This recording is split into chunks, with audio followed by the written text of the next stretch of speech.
Bonjour à toutes et à tous, un grand merci à Euractiv pour votre invitation et de m'accueillir pour cette conférence autour d'une économie circulaire en Europe.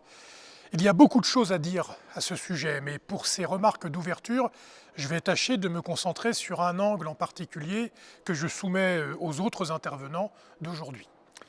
Nous savons que si tout le monde consommait comme les Européennes et les Européens, il ne nous faudrait pas moins de 3 planètes. Le Parlement l'a rappelé également, une très grande majorité de l'impact environnemental d'un produit, c'est-à-dire de son empreinte écologique globale, vient de sa phase de production. La logique extractiviste du modèle économique dominant actuel est intenable car la prédation sur les ressources naturelles nécessaires à son entretien altère et détruit de manière irréversible les milieux naturels. De plus, les objets ainsi conçus et commercialisés ne le sont pas pour durer. Le plus souvent, sitôt produits, ils deviennent des déchets dont une infime partie sont conçus pour être réutilisés, réparés ou recyclés. Pour vous dire les choses franchement, je ne pense pas que nous pouvons seulement miser sur une meilleure recyclabilité des matériaux pour remédier à cette situation.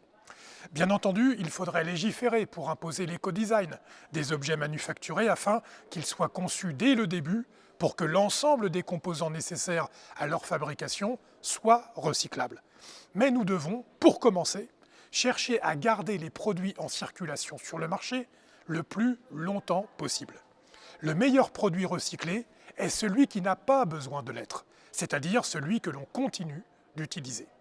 Cela suppose une innovation radicale par rapport au paradigme économique actuel qui produit, consomme et dispose à un rythme effréné. Pour parvenir à une économie durable, il devient fondamental que les consommateurs et les consommatrices, que les entreprises conservent les produits le plus longtemps possible, que la réparation devienne la norme et que le marché de la seconde main devienne majoritaire dans le mix de la consommation. Une des clés pour cette réalisation est bien sûr la bonne information. Connaître précisément l'impact et la qualité environnementale d'un produit, un affichage obligatoire standard européen de la durabilité et de la réparabilité est fondamental pour que les produits les plus performants pour l'environnement deviennent la norme sur le marché. Introduire des compteurs d'usage, un procédé similaire aux compteurs kilométriques sur les voitures, pour les produits pour lesquels c'est pertinent, penser à une machine à laver, permettra également de booster la confiance des consommateurs dans la seconde main. Cette information doit également servir à pénaliser les acteurs qui ne jouent pas le jeu de la durabilité. La lutte contre les allégations vertes et la publicité trompeuse rejoint le volet de la bonne information des consommateurs.